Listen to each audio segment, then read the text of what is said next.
एक छोटे से शहर में एक अमीर आदमी रहता था। उसकी पत्नी प्रायः बीमार रहती थी। एक बार वो बहुत बीमार पड़ी तो उसे लगा कि वो अब नहीं बचेगी। उसने अपनी इकलौती बेटी सिंड्रेला को अपने पास बुलाया और प्यार से समझाया, मेरी प्यारी बच्ची, तू सदा ईमानदारी और अच्छे बने रहना। अच्छे और सच्चे आदमी की मदद भगवान भी करता है, इसलिए ईश्वर सदा तेरे साथ रहेगा। मैं भी स्वर्ग से तेरा ध्यान रखूंगी और जब तुझे जरूरत होगी मैं तेरे आसपास ही रहूंगी। इतना कहकर उस महिला ने सदा के लिए आंखें मूंद ली। सिंड्रेला अपनी मां की मृत्यु पर बहुत रोई, क्योंकि अब रोने के अलावा और कोई चारा उसके पास नहीं था। वह रोज अपनी मां की कब्र पर जाती, उस पर फूल चढ़ाती और जी भरकर रोती। ऐसे ही दिन गुजरते गए। सर्दियों में जब उसकी मां की कब्र बर्फ से ढक गई तब भी वो बच्ची उस जगह पर रोज जाती, कब्र के ऊपर की बर्फ साफ करती, उस पर फूल चढ़ाती और अपनी मां के लिए आंसू बहाती। 1 साल भी नहीं बीत पाया था कि उसके पिता ने दूसरी शादी कर ली। उसकी सौतेली मां की भी 2 बेटियां थीं। वे दोनों देखने में तो सफेद थीं, पर दिल से बहुत काली थीं। वे दोनों बहनें अपनी सौतेली बहन सिंड्रेला से बहुत चिढ़ती थीं। जब कभी भी मौका मिलता तो सिंड्रेला को खरी खोटी सुनाने से बाज नहीं आती थी। इस प्रकार घर में सौतेली माँ और सौतेली बहनों के आने से सिंड्रेला का खराब समय शुरू हो गया। दोनों बहनें घर का कुछ भी काम नहीं करती थीं, पर सिंड्रेला को कभी आराम से नहीं बैठने देती थीं। कभी उसे मूर्ख और गंवार कहकर उसका अपमान करती, तो कभी कहती, जो रोटी खाना चाहेगा तो उसे इसके लिए काम भी करना पड़ेगा।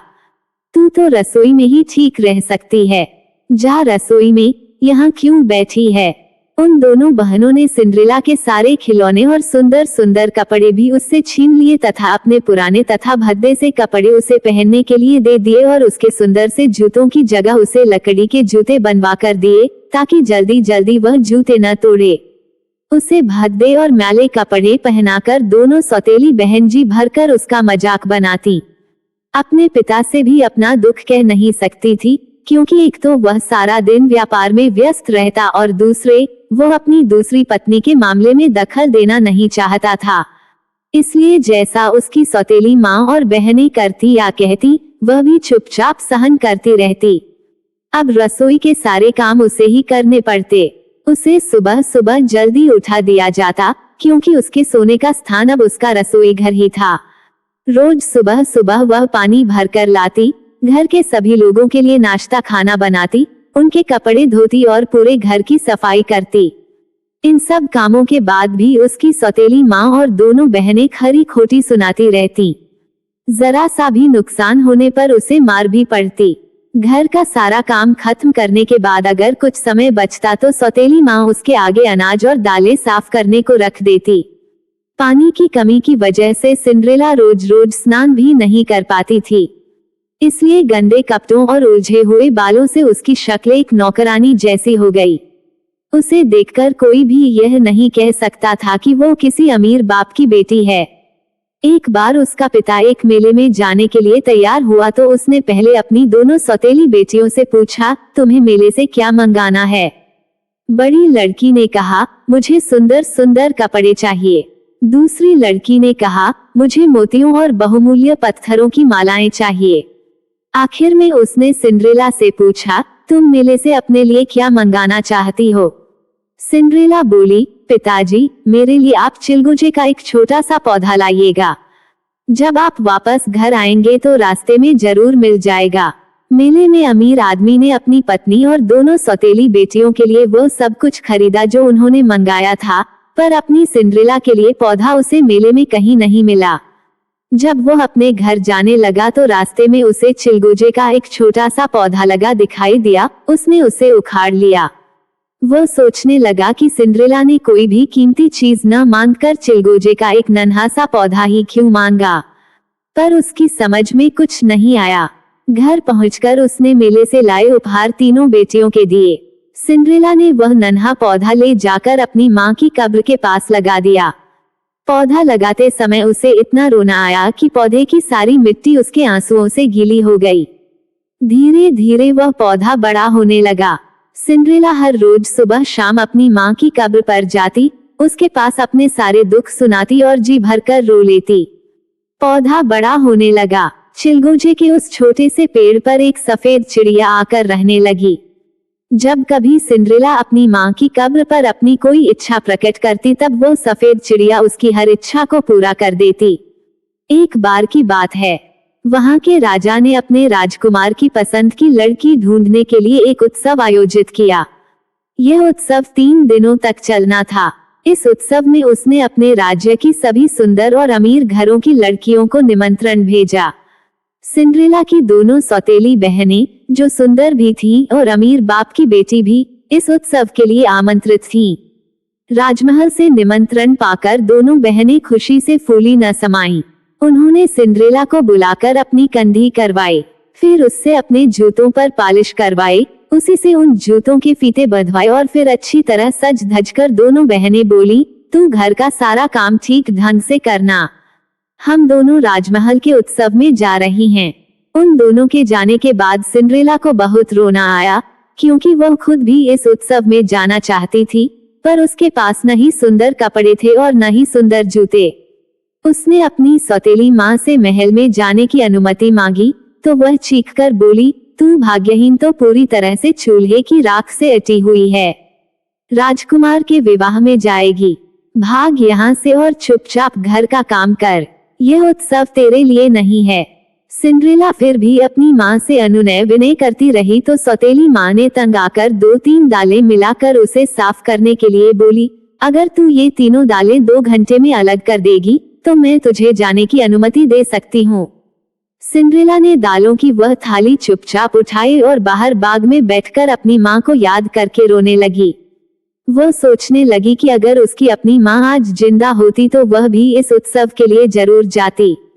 तभी वह सफेद पक्षी उसके पास आया और थोड़ी ही देर में उसने सारी दालें अलग कर दी। सिंड्रेला की खुशी का ठिकाना न रहा। वो 1 घंटे बाद जब तीनों दालें अलग करके अपनी सौतेली माँ के सामने पहुंची, तो सौतेली माँ हैरान रह गई, क्योंकि उसने तो सोचा था कि सारा दिन लगाने पर भी ये लड़की इन दालों को अलग नहीं कर पाएगी। अब भी वह उसे उस उत्सव में जाने नहीं देना चाहती थी। वह बोली, तू इस राजमहल के उत्सव में कैसे जा सकती है? न तो तू साफ सुथरी है, न ही तेरे पास सुंदर कपड़े और जूते हैं।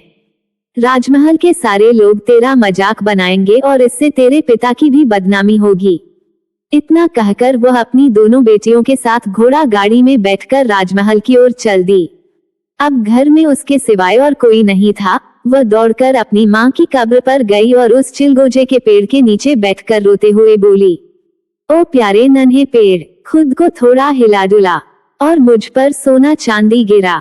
इतना कहते ही उस नन्हे से पेड़ से उसकी गोदी में सोने चांदी से कड़े कपड़े आ गिरे और साथ ही मखमल की सुंदर सी जूतियां भी, जिन पर चांदी की कढ़ाई की हुई थी। सिंड्रेला उन दोनों चीजों को लेकर घर की ओर दौड़ी और जल्दी से नहा धोकर उन कपड़ों और जूतियों को पहनकर महल की ओर चल दी। वो भी पैदल वाले छोटे रास्ते से चलकर नाच शुरू होने से पहले राजमहल में पहुंच गई।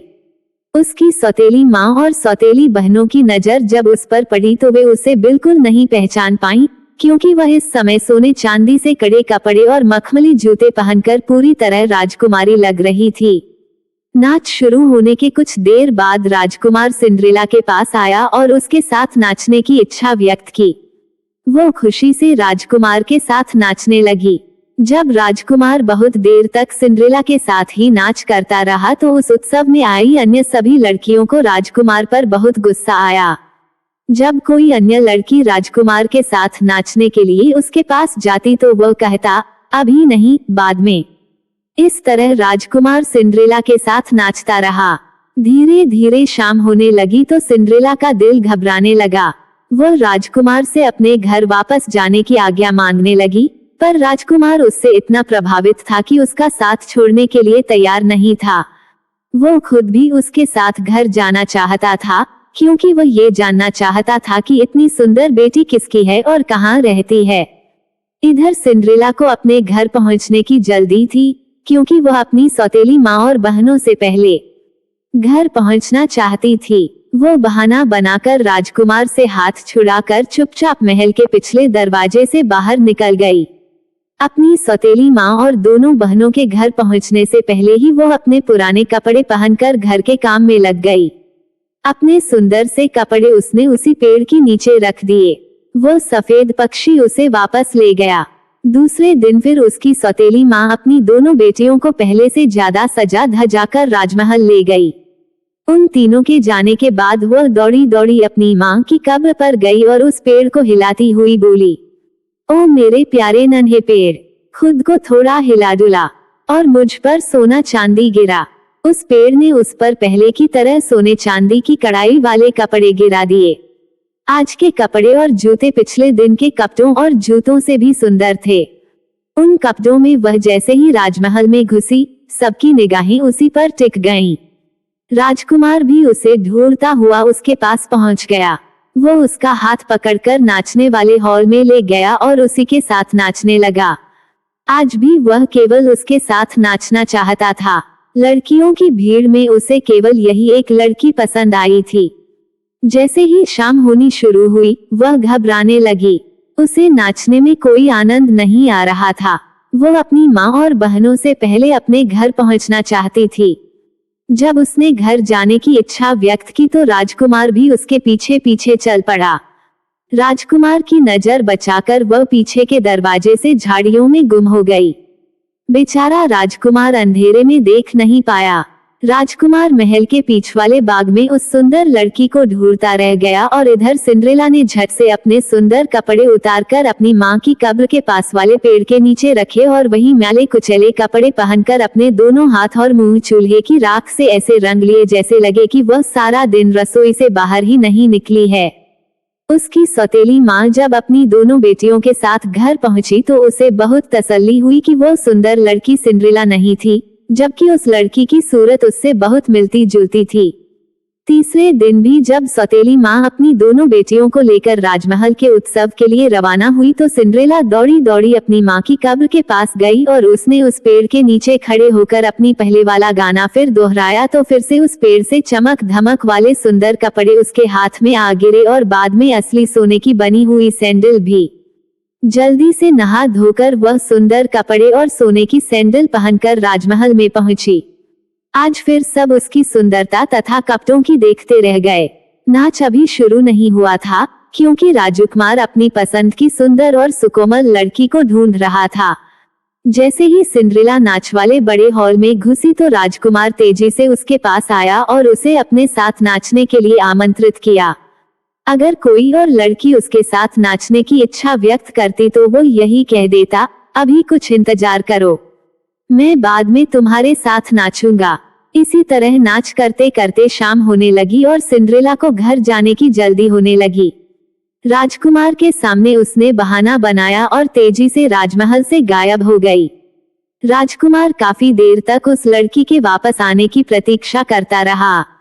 बाद में वह महल के पिछली ओर गया क्योंकि पहले भी वो लड़की पीछे की ओर से निकलकर कहीं गायब हो गई थी। वहां पर उसे सोने की एक सैंडल मिली। उसने झट से उस सैंडल को उठाकर देखा कि वो खूबसूरत सैंडल सोने से बुनी हुई थी।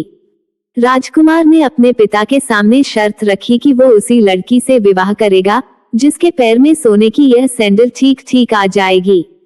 राजा ने अपने राज्य में घोषणा करवा दी कि राजकुमार उसी लड़की को अपनी पत्नी बनाएगा जिसके पैर में वह सोने की सैंडल ठीक आएगी जो उसे महल के पीछ वाले बाग में मिला था।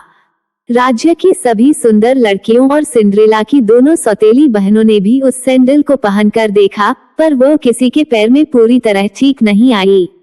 सिंड्रेला की बड़ी सौतेली बहन ने तो रानी बनने के लालच में अपने पैर की अंगुली भी घायल कर ली, पर सैंडल पहनकर एक कदम भी आगे नहीं चल सकी क्योंकि वह उसके पैर के लिए बहुत छोटी थी। फिर भी सौतेली माँ ने राजमहल में खबर भेज दी कि उसकी बड़ी बेटी को वो सैंडल पूरी आ गई है। राजकुमार खुद आकर देख लें। राजकुमार उस अमीर आदमी के घर पहुंचा जिसकी बेटी के पैरों में सोने की सैंडल पूरी आई थी। उसने वहां जाकर देखा कि लड़की सचमुच ही वह सैंडल पहने खड़ी है। वो उस लड़की को अपने घोड़े पर बैठाकर अपने महल की ओर चल दिया, पर जैसे ही उसका घोड़ा सिंड्रेला की माँ की कब्र के पास से गुजरा तभी उसे पेड़ से एक पक्षी की आवाज सुनाई दी, गुटा गून, इसको लेकर जाता कहाँ तू? सैंडल छोटी है इसके पैर में, तेरी रानी बैठी है घर में। राजकुमार ने जब ये गाना सुना तो उसने घोड़ा रोककर उस लड़की के पैर को देखा तो पाया कि सचमुच ही वह सैंडल उसके पैर के लिए छोटी थी और इसी वजह से उस लड़की के पैर का अंगूठा और अंगुलियां घायल हो गई थी तथा सैंडल खून से लाल हो गया था। राजकुमार को उस लड़की की धूर्तता पर बहुत गुस्सा आया। उसने झट से अपना घोड़ा सिंड्रेला के घर की ओर मोड़ दिया। वहां पहुंचकर बोला, यह मेरी पत्नी नहीं हो सकती क्योंकि यह सैंडल इसके पैर में सही नहीं है। शायद इसकी कोई और बहन होगी जिसे ये जूता पूरा आता हो।